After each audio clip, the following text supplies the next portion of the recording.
Conversation. Andrew, we've been talking, theoretically, you've been reading. Anything strike you in terms of what the Department of Justice has made public?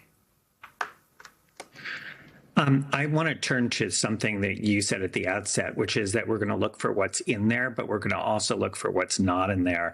And I just want to talk for a moment what Todd Blanche said today, because it is outrageous. It is, to me, this is just a huge joke that is basically treating the MAGA base as a bunch of fools. So Todd Blanche said today that Donald Trump for years has wanted to make all of this public. Well, we know that's not true, because if he wanted to do it, he could have done it on day one of his presidency, and he hasn't. Two, he said, well, as you reported, that he's going to have produced hundreds of thousands, about a few hundred thousand documents today, and a few hundred thousand he expects later. Well, the law, as you've said, required it to be produced today. So what he is saying right now is they're in violation of the law. That's point two.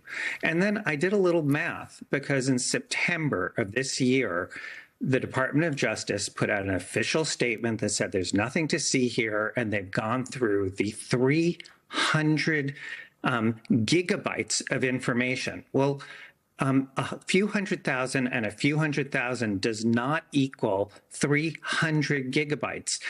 That is just not possible. It's not plausible. And so the question is, where are what is not being produced? I mean, to me, this is just going to scream cover up, because you have them not complying with the law, lying, in my view, to the American people about the president's wishes, and then the ultimate doing the math doesn't equal the number. I mean, there's no way that you get to 300 gigabytes with a few hundred thousand, no matter how big those documents are. To me, that is a huge part of this story, is what is not being produced. And to the congressman's point, a responsible DOJ would actually have had a press conference, and they would have talked through the measures they took. They would say, this is what we've done. Here's the procedures. Here's what we did. Instead, you know that there is a problem with what they're doing when they do this through a sort of short form announcement on Fox News that doesn't answer any of that. To me, that's the story right now.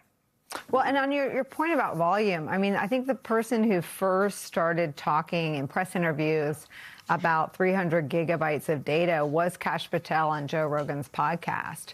And when Kash Patel, I think in his own confirmation hearing, said, no, he didn't traffic to anyone, no one else was involved, and there's nothing to see here.